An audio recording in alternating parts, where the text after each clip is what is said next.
to Vulnrichment year one. Now, that's me on the right. That's Lindsey on the left.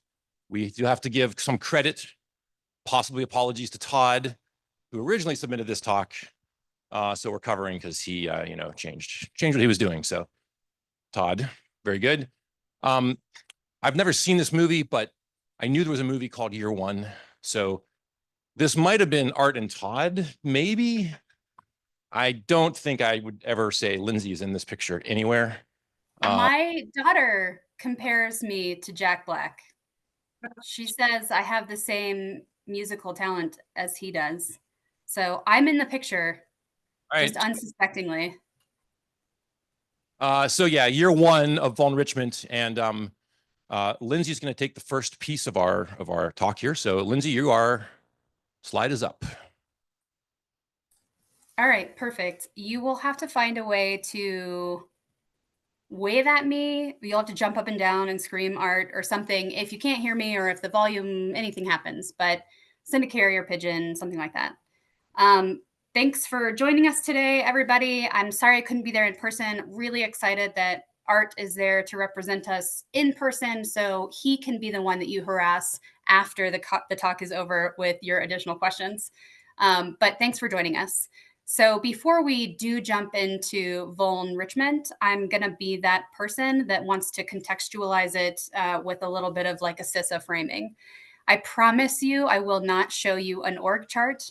I promise you I will not try to talk to you about how my organization is structured. I know we don't love it when people do that, and I'm not going to fall into that trap. I'm going to endeavor to tell you something interesting about the history of CISA. So as you can see here in CISA within the cybersecurity division and inside of the vulnerability management subdivision, specifically, our mission is to reduce the prevalence and impact of vulnerabilities across the federal enterprise. If you consume any of CISA's products, you will see that Federal Civilian Executive Branch, or FCEB, moniker used quite often. But actually, we don't just care about the FCEB. We also care about state, local, tribal, and territorial, or SLTT governments. And actually, we don't just care about FCEB and SLTT. We also care about critical infrastructure. And I'm sure that many of you in the audience, I can't see a single one of you. I only see Art, which is exciting. I feel like I'm talking to Art. I'm sure many of you in the audience know that when we say critical infrastructure, that covers a diverse array of public and private sector partners. So we care about FCEB, SLTT, critical infrastructure partners, both public and private sector. And when you get right down to it, a lot of our messaging also ends up influencing and being important to even organizations that fall outside of those three spheres. So once you've covered all of those entities, what's left over? Well, I don't really know. Last year, I had a couple of staff give a really good talk on the Known Exploited Vulnerabilities catalog. And they were talking exactly about this slide and saying, like, what exactly is in CISA's purview? And I think they finally got down to saying, like, I might not care about your Wi-Fi connected toothbrush. And just so happens that the other analyst in the room was a former dentist. And she said, I care about your toothbrush. So we may even care about your toothbrushes. My version of that is we might not care about your internet connected dishwashers, but fun piece of trivia, CISA did actually do disclosure on internet connected industrial dishwashers like 10 years ago. So I don't know. We care about a lot of things. Our mission can seem very big, but over the course of 10 or 15 years, we've really honed in on ways to sort of execute on that mission. So what we try to do is we use all the levers that we have available to us, including our authorities, to address the current state of things, the current operational state of things, but also to kind of evolve towards a world where that technology is secure by design and default. So our responsibilities can sometimes feel like everything everywhere all at once, but we have a lot of different ways that we execute them. Thank you for going to the next slide. I'll stay on this slide now. All right, so I'm going to talk a little bit about how we do that work specifically in like an operational capacity, because that's really what my team does. In support of that huge risk reduction mission, we do and have done for many years different kinds of vulnerability analysis. I used to have a talking point that said CISA in one form or another has done coordinated vulnerability disclosure for a decade, but actually I've been with CISA for nearly 5 years. And so my talking point is out of date. And I think we've almost been doing it 15 years. I think our CISA's first official CVD advisory was like the 2010, 2012 timeframe, something like that. So I think that's excellent. We've accumulated a lot of expertise on our staff and spread out across all of the partners that we work with. What's really exciting about it is that we can explore new ways of kind of doing things. We can really take that historical context and everything that we've learned over the years and hone in on where we can add the most value. So we do analysis in support of our coordinated vulnerability disclosure process, which I mentioned before. And I have these screenshots up here so that you don't have to look at either my large face or my bullet points. You have something exciting to look at. But we do analysis in support of CVD. We have for many years, but there's also other things that we're doing analysis for. You may or may not understand or know this, but CISA uses the Stakeholder-Specific Vulnerability Categorization, or SSVC framework, to score every new CVE to prioritize essentially CISA's response to vulnerabilities across the federal civilian executive branch agencies. That scoring process requires a lot of analysis and expertise behind the scenes that maybe we are tracking and collecting and have been for several years. We also have the Known Exploited Vulnerabilities, or KEV catalog, the beloved, used by many KEV catalog, to which, of course, the federal civilian executive branch agencies are held accountable through the Binding Operational Directive, or BOD 2201. And then we're trying other things like providing our vulnerability advisories in a machine-readable format called the Common Security Advisory Framework, or CSAF framework, which we've been doing since about 2022.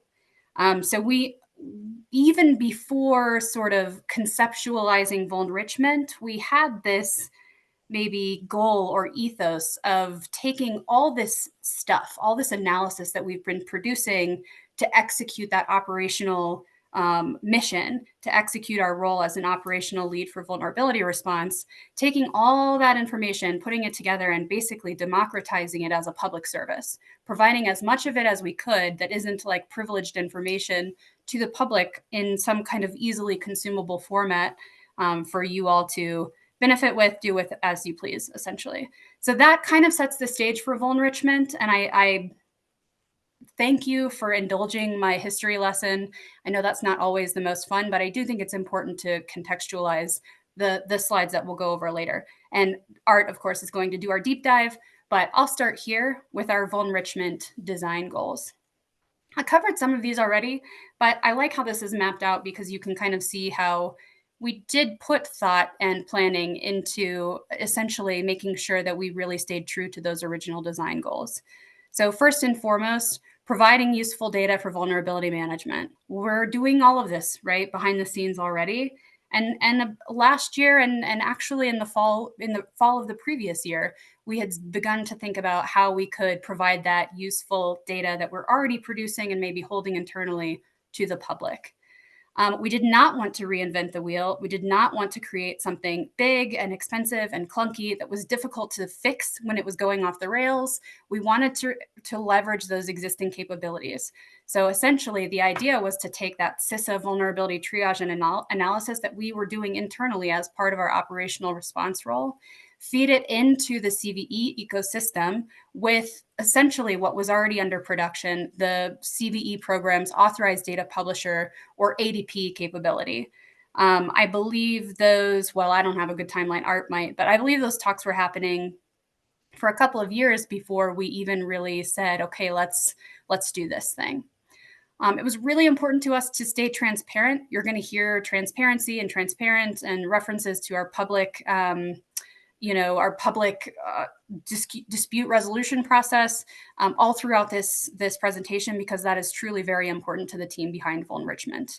In order to sort of maintain that transparency in implementation, we've used a public repository. Our documentation is public. We resolve issues and have change requests all done publicly through that repository. And then finally, I'll talk a little bit about accuracy. We will talk a little bit about accuracy as we go through the slides. Essentially, this isn't an audit capability. It was never intended to be an audit capability. We don't want to overwrite what the CNA says. We're filling in gaps. If there are gaps, we fill them in. If the CNA comes back and would like to change them, it is very easy to make a change request. And we've been super responsive to those, which Art will show you in a few minutes. So before I move on, I'm going to pass it to you, Art, and you can stick to this slide or you can move on to the next slide if you want to. No, thanks, Lindsay. I'm going to just say a bit about accuracy. Some people involved in Vulnrichment just can't let an argument go. So if someone wants to argue about CVSS, as I'll show later, I'll take the bait and I will argue with you. We had guidance though. We had a policy, very well thought out, that was simply stop. No, don't argue. We're not going to have an accuracy fight. We're not going to have an audit fight. The CNA says X. That's what goes in. Vulnrichment steps aside. The CNA provided information, and that's the answer. Engaging in these CVSS and CWE and CPE fights is kind of a waste of almost everyone's time after a certain point, and that certain point is like 4 seconds into it. So we'll have an example at the end, but just the choice, it's not what we're trying not to be accurate. It's simply that we're not going to engage in perfection at this level of work. It's not actually helpful to everyone downstream. This has been covered a little bit, but this is where stuff comes from. CISA is the originator of SSVC and KEV information, right? That is internal CISA work that happens. CISA produces those results, and CISA is publishing almost all of it. So that's where that comes from. CVSS and CWE, CISA provides through Vulnrichment if the CNA did not provide it. And I'm not sure we're perfect on it, but if the CNA provides it later, Vulnrichment will back theirs out. Additional references, these are just the URLs. CNA provides those. Vulnrichment provides them sometimes, a little bit more now than we did at the beginning. It's that thing, I've got my cut buffer is full of a great URL that's obvious and one click away from putting in there and helping people. We stick it in these days, right? CPE, we'll talk about a bit more. A few CNAs provide CPE. Vulnrichment provided CPE for 8, 9, 10 months, and we stopped, and we'll discuss that in a moment. And the NVD is doing it as the NVD sort of always has and continues to. So any CPE is no longer coming from Vulnrichment. It's from the CNA directly or NVD. I mentioned the process is public. There's a lovely mermaid chart. I'm very proud of myself. I switched from GraphViz to mermaid. I'm an internet genius, right? So this is the process. There's nothing exciting. SSVC happens. If it's on the KEV, gets the flag, we inherit the flag. And if CVSS, CWE are missing, or a good reference is missing, it gets added. Of note, the publication is twofold. This goes back into the CVE ecosystem. So there's a CISA Vulnrichment ADP container added to and updated in a CVE record in the official CVE corpus. There's also a GitHub repo for Vulnrichment, not the CVE repo, but a separate Vulnrichment repo for the GitHub, sorry, for the Vulnrichment information. Here's some numbers. Very basic chart, but this is simply right up and to the right over time. Very briefly, the blue line is just published CVEs. Orange is Vulnrichment triaging, and you'll notice in the beginning we had a backlog to overcome, and that eventually happened. Green is Vulnrichment enrichment. So triage is we got the record in, we SSVC'd it, we took a look at it. If it already had the enrichment things in there, CVSS, CWE, Vulnrichment is done. If it didn't have them, we had to add them. So very roughly, the green and the dotted red line, which is did the CNA provide the information, roughly add up to the orange. Of note, those green and red dotted lines cross. And I didn't do enough real analysis to know if this is true, but I'm going to say it anyway. That is about the time that the CVE program didn't require, it wasn't a rules change or a requirement, but started to really advocate a lot more strongly for, hey, CNAs, would you please provide this information from the source as you're creating your CVE records? So it's possible that line crossing there is the effect of that marketing campaign to add more to your CVE record.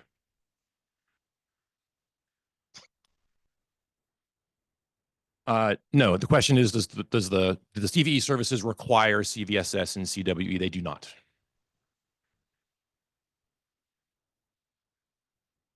You can, if you're a CNA, sorry, the question is, does the MITRE website support CVSS and CWE? If you're a CNA working through the CVE services, yes, you can.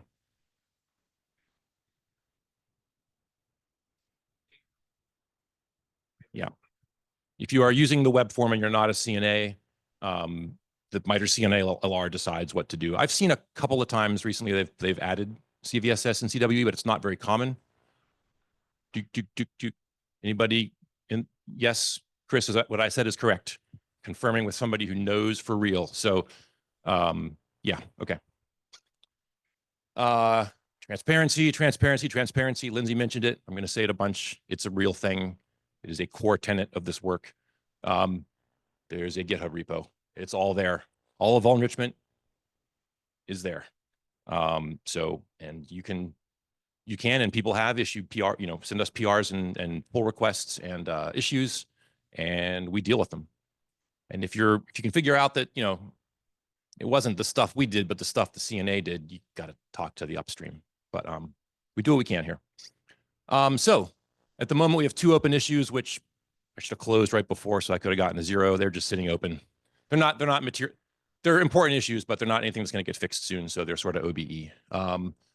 All pull requests are closed. Pull requests don't sort of exactly work because the upstream data source is somewhere else entirely. But we try to click accept to give people their GitHub internet points and then make sure the changes are synced on the back end. There's some forks, there's some stars. There's an average of, I did some math, 2.1 comments per thing, issues and PRs included. I'm not sure that really is helpful. Probably should have done a distribution or something, or a median. I hear average is dead. Average doesn't work anymore. All right. Days open was 6.5. And you may not have known this, but from the GitHub API, you can pull part of the JSON you get back is, did you have or win a CVSS argument? Is in there. And we are 0 for 2, I think. So that's a great feature GitHub has. I didn't know they had that. We tried to properly label all of the PRs and issues, and we weren't perfect, but we did a pretty good job. So this is the, the tag cloud, and there's some numbers about the things we got in there. You'll see CPE is pretty big. Bug is basically correct. Something's wrong with the data, please correct it. Gets the bug label. This is the distribution of the labels we picked and how many roughly we got. So year 1, we've learned some stuff, it turns out. We did pay attention and we learned some things. And this is where I sort of talk about why Art should not argue CVSS with anyone. But, we got an issue in here. It might have been a PR. And I believe this person is the, as written here, is the independent review conducted of this CVE. I think this person may have been the researcher. I'm not positive. But they had a strong opinion and had done some work and were very helpful and contributed. So, this person suggested a different CVSS score, and there's like 10 or 11 comments, and I decided, okay, yes, your score wins, but you're still getting a paragraph from me. So this allows me to feel better about my argument and not have to actually fight it. But if you're involved in CVSS, scoring libraries is tricky, right? Scoring cross-site scripting can be weird. There's a lot of weird issues, and it's just how it is. So you can have a debate and no one can win, and you shouldn't do too much of that. We learned lessons about working with the community. This is Mr. Badger. This is the curl guy, Daniel. You can tell from his GitHub picture that he means business. He's got a great snarky smirk on. So, and no offense, he's completely right. Curl publishes stuff. Other people come along and publish CVSS and things, and it looks weird. And he's, in my mind, justifiably not pleased with how that happens. And that happened to us in Vulnrichment. So something got published and it got vulnriched, and he, put in a PR or an issue and said, "I don't think so." Now the cool thing is this happened on a Sunday, and we don't actually have 24/7 human staff manning a SOC monitoring the GitHub repo for issues in Vulnrichment. But something happened on Mastodon, and one of our teams saw it and signaled me, and I happened to be sitting down drinking coffee, reading a book to kids or something. And so I just opened the laptop, took a quick look, saw Daniel and Curl, spent 15 minutes and fixed it. And he closed his comment hours later on a Sunday and said this is fixed, and he pulled his PR out. So this is one example. You can go look at all the response times, and we didn't always win, but someone had a problem and we fixed it in hours on a Sunday. That's a great example. CPE, A little bit longer story. So we did Vulnrichment from April to December of 24. I like to look back and call it a committed, sincere experiment. Anybody in this room can generate syntactically correct CPE. It's not all that tricky. You do have to wash the dash and the asterisk characters. It can trip you up. But what is that? It's syntactically correct. Is it semantic? Does it mean anything? Whose CPE? Whose name? Who owns the names? And by design, because of years ago, NVD owns a NVD dictionary of CPE. So if it's the right name or not, the question is, what's your frame of reference? And if it's the NVD, it has to be in the dictionary, which it may or may not be. And that's a whole different problem than did I write the correct number of colons and the right capitalization and all those things. So Vulnrichment was, if necessary, was making up CPEs. We looked in the dictionary first. We looked in the NVD corpus for CPEs that were in CPE, but not in the dictionary, second. And last choice was make one up, which means you have to maybe fix it later, and it's a huge mess. This distracted us from the core work we were trying to do. It took a lot of time and energy. I don't remember the exact math, but I think, you know, an average record time divided by people divided by minutes was like 2/3 of it were on the CPE part, because you had to go look up all this stuff, figure out the supplier, vendor, developer name. No, we don't do it that way anymore. We do it this way. You don't say GitHub, you say the person's name. Things change over time. It's a mess. We did pay attention to who is using CPE downstream or not. My impression from the get-go was people use this. There's well-structured information, maybe of quality.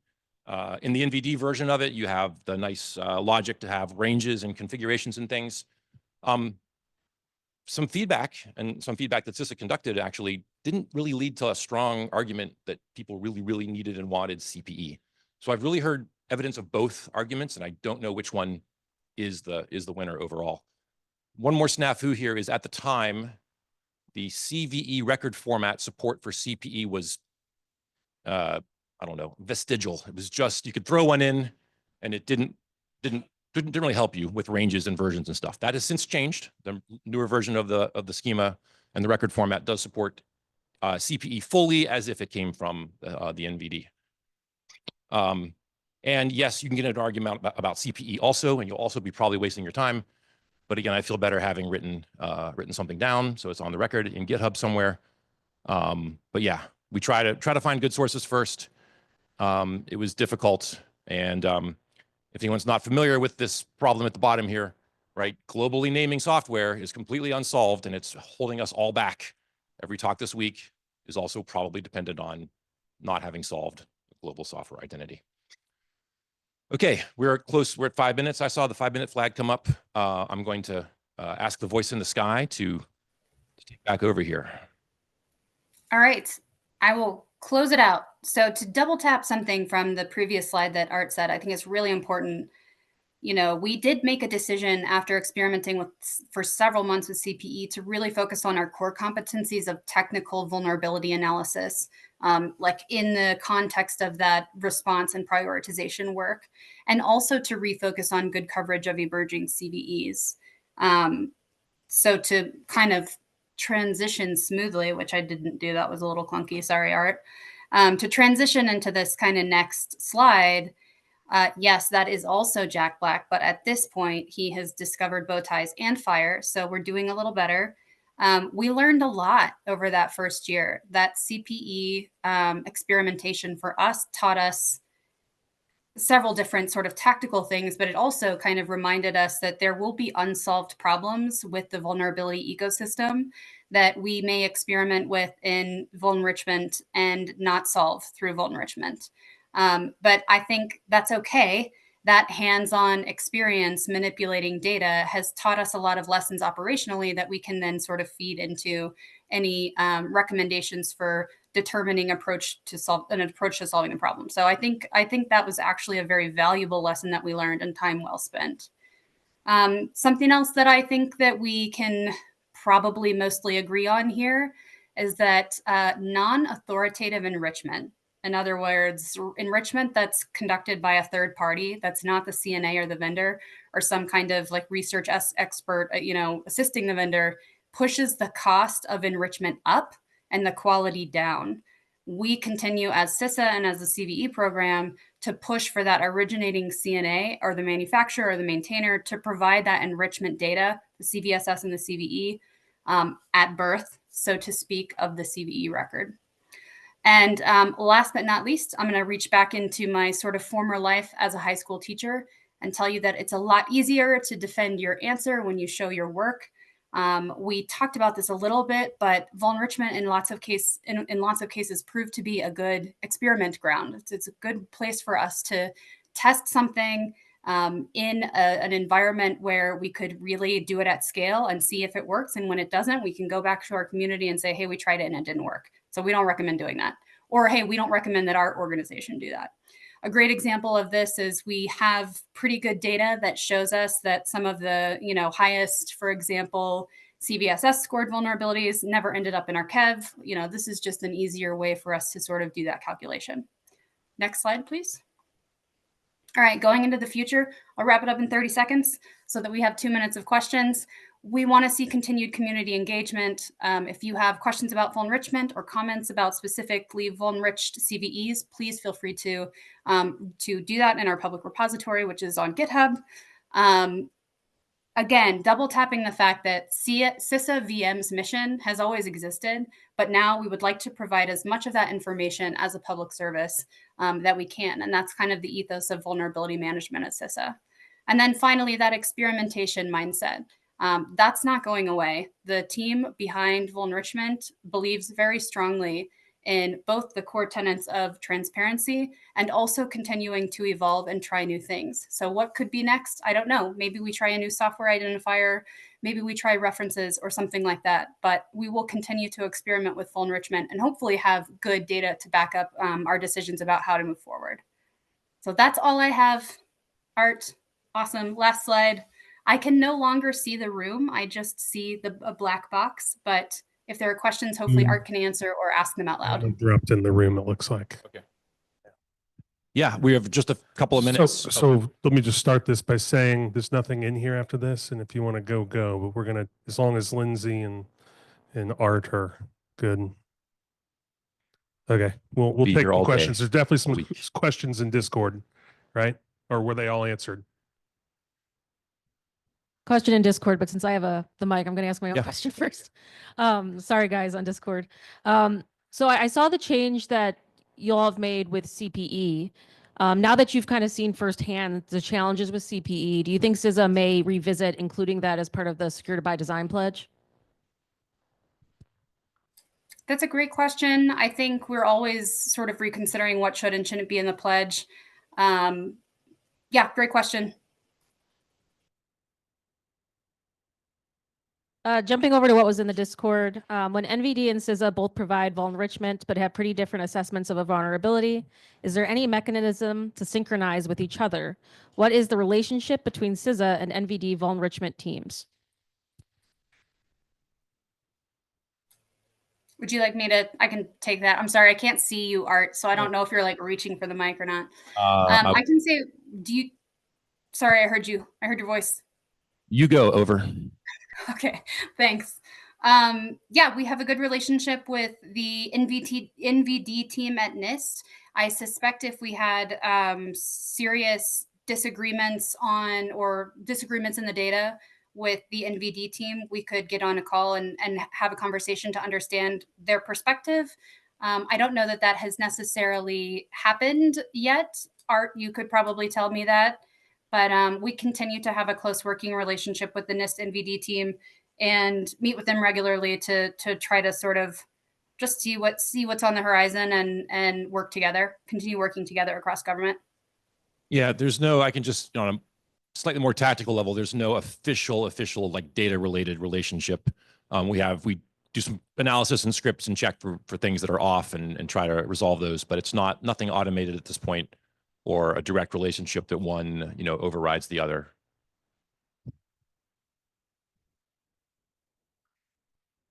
Yep, not a question, Art and Lindsey, but I just wanted to commend you on your responsiveness for my feedback on CWEs. I was very pleasantly surprised when I was playing with LLMs and CWEs and you guys responded within 24 hours. I thought fantastic, brilliant. Excellent. And my previous input on SSVC. Keep up the great work. highly commendable, admirable. Hey, Well done. thank you. All right. Thanks, everybody. Thanks, Art and Lindsay. Thank you.